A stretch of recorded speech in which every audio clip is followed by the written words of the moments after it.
So, next nating bubuksan ay itong isang parcel from Shopee din. Shopee din. So, maganda mag Shopee Live kayo kasi mas marami kayong discount na makukuha. So, currently, ang discount ng depende sa price. Tama? O lahat ng item, ganun. Depende sa price yun, di ba? Kung magkano yung madi-discount mo. The bigger the price, the bigger yung discount. So, si Shopee yung nagpapa-discount niyan.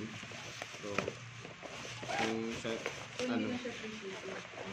may free shipping pa siya. Tapos, may discount ka pa. Dun sa item mismo. Kaya, maganda mag-Shopee Live. Siguro pinopromote talaga nila yung live. Kasi, doon kasi yung benta agad eh. So makikita mo na mismo kung ano itsura ng item. So bumili kami ito mga fan blade na bulb. And ang isa nito ay 45 ang isa. So without discount yun. So yun yung original price na. Pero pag nag-check out ka na, doon mo na makukuha yung mga discount. So, gaya nito, halos dalawa lang yung binayaran ni Mrs. Kasi parang na-discount. Dahil sa mga discounts, parang na-libre na yung isa. So, maganda mag-Shopee Live ngayon. Kung may time ka naman, yun nga lang talaga, makukonsume talaga yung oras mo. Hindi, pwede naman i-search mo, tapos lalabas mo Shopee Live na video. Tapos punta ka sa Shopee Live mismo, tapos doon mo siya i-add to cart. Dapat i-add to cart mo siya during the live. During the live. So kahit hindi niya binibenta. Kahit hindi mo siya agad bilhin, basta na-add mo siya from the live. So kahit hindi niya binibenta during the live. Bakit bibenta niya yun? Malamang nag-live na siya. Nag-live niya. So paano pag hindi niya binibenta during the live? So hindi mo ma-add to cart, tama? Pag sold out, oo. Hindi, kasi hindi naman lahat ng item, ba ako store. Hindi naman lahat ng item na binibenta ko sa store ko, maila-live ko. Tama? Hindi, i-ano niya yun, pag-flex niya yun. Kaya nga. Hindi, pero sa orange basket, ibig sabihin yun, first aid. During the live. So, ano nga yun, discretion nga yun ng store. Kung yung item na yun ay binibenta niya during the live. Saan mo siya na-add sa live? So, ibig sabihin, kailangan dun sa live mismo. Pwede siyang ma-add pag binibenta siya ng seller during the live. Kasi hindi naman lahat ng item. Pero pwede mo siya i-check out kahit hindi mismo sa live. Ayan. So, kahit naka-live yung seller at naka-live din yung item, din pwede mo siyang ma-add din, tsaka mo na i-check out. So, pwede kang mag-add ng mag-add during the live. So, ito yung mga fan blade worth 45. So, bali, nabayaran mo dito sa tatlong to. Magkano lahat? Parang 60 plus man yan. 60 plus. Kasama na shipping dun. Kasi free shipping siya. O, diba? So, malaki yung discount. Maganda kasi ito ng mga ganitong fan blade na bulb. Kasi, wala pa naman akong na-experience na nagkaka-trouble siya. Madali lang siyang maponde. Pero hindi naman sobrang dali. Like, year, 2 years, 1 year and a half, ganun. Depende sa gamit. Kasi yung mga electronics, mga electrical items kasi, the more na ginagamit mo siya, the more na tumitibay yung piyesa niya sa loob. Nagiging malabo lang kasi siya dahil dun sa quality ng ito, like ito. Itong ano niya, tawag nun? Parang glass. Ito kasi plastic eh.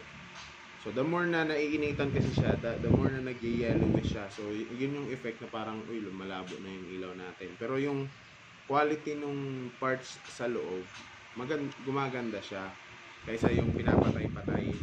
Kaya mapansin nyo, lahat ng mga ilaw na hindi pinapatay, tumatagal talaga. Yun nga lang, yung quality nung ilaw niya, yung brightness kasi, nag-fade yung itong front, yung parang glass niya eh.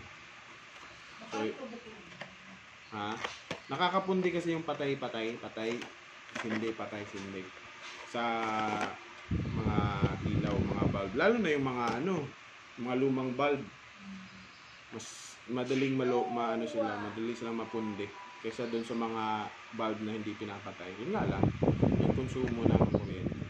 Ito naman kasi, hindi naman sila malakas kumonsumo. Kasi ano to, LED tong gamit dito eh. Kaya ito, ano siya, 45 watts siya. So I think mababa pa rin yung konsumo nito eh. Compared dun sa mga ito na talaga yung ginagamit ngayon eh. No? Mas baka mura na nga siya ngayon. Dati mas mahal. Sobrang mura. Ang mamahal ng mga ganito eh. Mamahal ng bulb kaya. Mura na. Yung tig 50 pesos parang para ka lang nagsulat ng Oo. Lalo na pag yung mga branded talaga binili mo. branded, mahal. So, dun sa mga branded, ano talaga yun na tumatagal talaga sila. Pero yun nga, depende pa rin sa gamit. Pero mahina. Kailangan mahal bilhin mo para malakas. Kaya mahal talaga. Test mo muna kung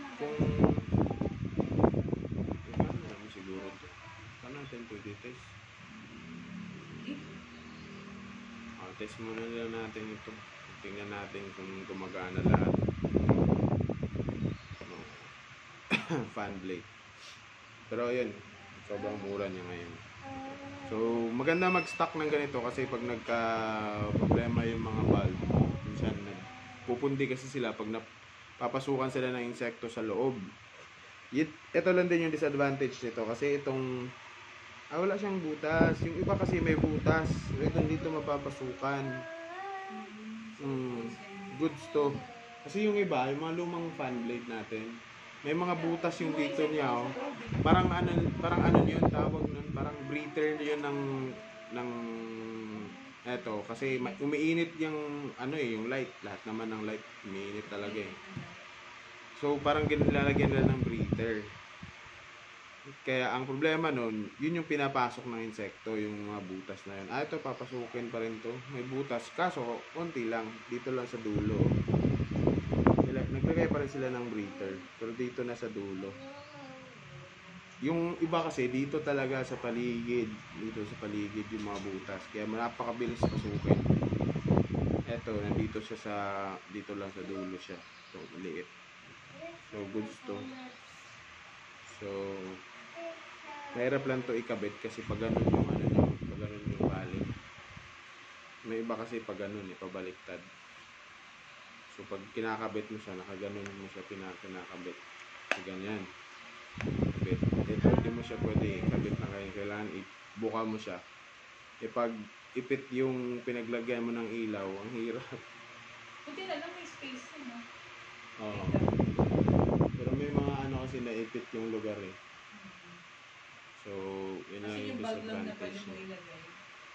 Ang ganda na ng mga products ng China ngayon. Dapat pasakop na tayo sa China talaga para wala nang shipping. Wala nang shipping. Free shipping lang. Thank you guys.